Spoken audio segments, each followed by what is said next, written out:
बिस्मिल्लाहिर्रहमानिर्रहीम।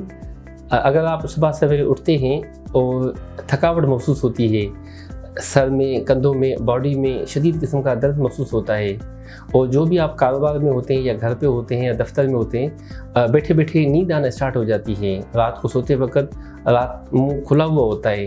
आस पास में जो लोग आपके साथ सो जाते हैं वो कंप्लेन करते हैं कि अक्सर मुंह खुला हुआ होता है, खराटे वगैरह लेते रहते हैं और बादों का रात को बार बार उठ भी जाते हैं नींद से। तो आखिर इसकी वजूहात क्या हैं और इसका इलाज क्या है और क्या इसकी एहतियाती तदाबीर है, we will discuss in this video. My name is doctor Tariq Ali Sheikh. I am working as ENT head and neck surgeon.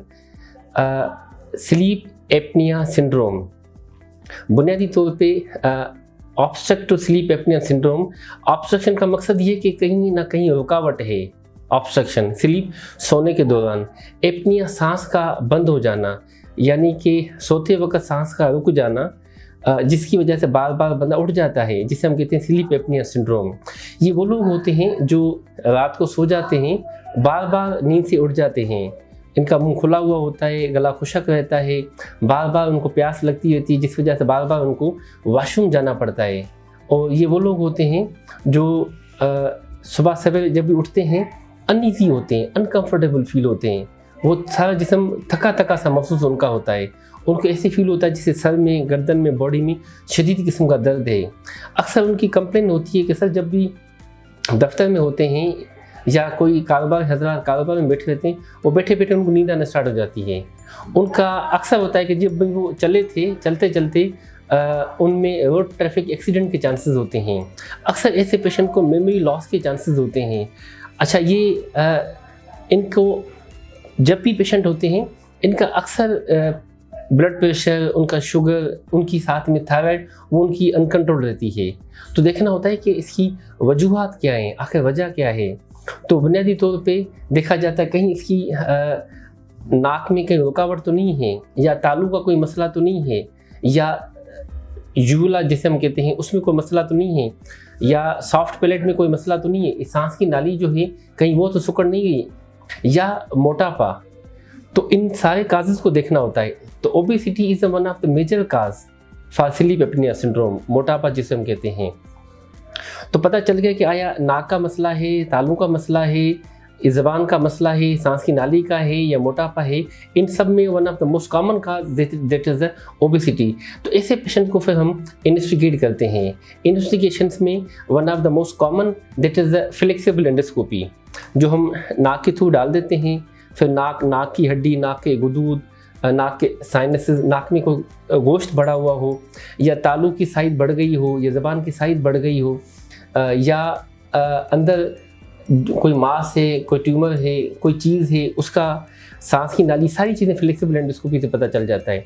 दूसरा जो है हम कहते हैं स्लीप स्टडी, जिसे हम कहते हैं पॉलीसोमनोग्राफी, के पेशेंट को हॉस्पिटल में एडमिट किया जाता है, लीड्स वगैरह लगाई जाती हैं, जिसमें हमें पता चल जाता है इसकी दिमाग की एक्टिविटी, दिल की एक्टिविटी, सांस की एक्टिविटी, अच्छा ऑक्सीजन सैचुरेशन कितनी है, ब्लड प्रेशर कितना है, दिल की धड़कन कितनी है, ठीक है, और सांस कितनी दफ़ा घंटे में रुक जाता है।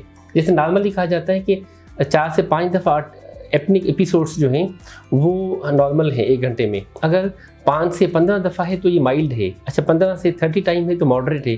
15 से अबव है, 30 से अबव है तो वो सीवियरिटी में काउंट किया जाता है कि ये सीवियरिटी पे है उसकी, जो हम एपनिक हाइपोएपनिक इंडेक्स हम देख लेते हैं।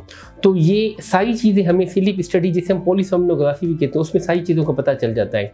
तो फिर हम उसको पेशेंट को मैनेज करते हैं, क्योंकि अगर मैनेज ना किया गया, चांसेस होते हैं कि पेशेंट को दिल का कोई प्रॉब्लम ना हो, या कोई दिमाग पे उसका असर ना हो, या पूरी बॉडी पे उसका इफेक्ट ना हो। दिल पे अक्सर पेशेंट को कंप्लेन होती है कि डॉक्टर साहब दिल की धड़कन तेज़ हो जाती है, घबराहट हो जाती है, पसीने आना शुरू हो जाते हैं। अगर मैनेज ना हुआ तो ये वो पेशेंट होते हैं जो रात को सोते हैं ठीक ठाक, सुबह सवेरे उठे ही नहीं थे, वो हमेशा के लिए सो गए थे, because of cardiac arrhythmias, because of cardiac arrest, ultimately leading to the death, जिसे हम नॉकटर्नल डेथ कहते हैं। अगर टाइमली मैनेज ना किया गया तो पेशेंट बैठे बैठे उनको सो जाते हैं, तो उनको मेमोरी लॉस हो जाती है। पेशेंट में बाइक चलाते वक्त, गाड़ी चलाते वक्त, कहीं पे भी जाते हैं, उनमें रोड ट्रैफिक एक्सीडेंट के चांसेस होते हैं। तो ये सारे पेशेंट को कॉम्प्लिकेशन को प्रिवेंट करने के लिए we have to manage. So that is the most common cause, that is obesity, कि जो मोटापा है उसको ठीक करना है। उस पेशेंट को रात की नींद के लिए हम कहते हैं कि डिवाइस इस्तेमाल कर लें, जिसे हम कहते हैं CPAP या BiPAP। ये डिवाइस होते हैं जो पेशेंट को रात के टाइम पे या दिन के टाइम पे जब उसने सोना है वो इस्तेमाल करना होता है, जिसे हम कहते हैं कंटिन्यूस पॉजिटिव एयरवे प्रेशर, जिससे उसकी नींद बड़ी अच्छी हो जाती है, बड़ा कंफर्टेबल रिलैक्स होकर रात को सो जाता है। दिन को सोना है तो 2 घंटे के लिए वो लीड्स लगानी है, एक मशीन आती है जिसमें लगा के बंदा पुरसुकून सो जाता है। सुबह सवेरे उठेगा तो फ्रेश फील करता है, बड़ा कंफर्टेबल अपने आप को रिलैक्स अपने आप को बंदा महसूस कर लेता है।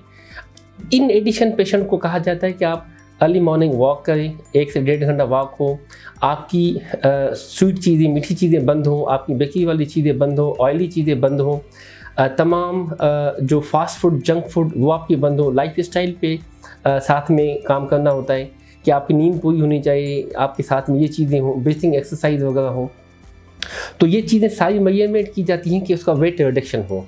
दूसरे नंबर पे अगर ये नाक में कहीं भी रुकावट है, नाक की हड्डी टेढ़ी है या नाक में गुदगु बड़ा हुआ है या पॉलिप वगैरह है, उसकी सर्जरी की जाती है, जिसे हम कहते हैं एंडोस्कोपिक साइनस सर्जरी, जिससे नाक बिल्कुल मोटर भी की तरह खुल जाता है और पेशेंट बिल्कुल सेट हो जाता है। अगर सॉफ्ट पैलेट पे है, जिसे हम कहते हैं, अगर वहाँ पे सॉफ्ट पैलेट का गिर जाना या उसमें उसका मोटापा का हो जाना, तो उसकी भी सर्जरी की जाती है, जिसे हम कहते हैं यूविलोपैलेटोफेरिंजियोप्लास्टी, जिससे सांस बिल्कुल सेट हो जाता है, क्योंकि ज़बान और तालू के दरमियान जो स्पेस होता है वो बढ़ जाता है और सांस बिल्कुल सेट। अगर ज़बान की जो पिछली वाली साइड है वो बढ़ी हुई, उसकी वजह से सांस का मसला हो जाता है, उसको लेज़र से सर्जरी की जाती है। तो इस तरह जहाँ जहाँ रुकावट होती है उसकी सर्जरी की जाती है, जिससे पेशेंट बिल्कुल सेट हो जाता है। तो ये सारी अलामतें हैं कि पेशेंट को टाइमली इन्वेस्टिगेट किया जाए, टाइमली मैनेज किया जाए, जिससे तमाम तरह का कॉम्प्लिकेशन से पेशेंट परहेज किया जाए।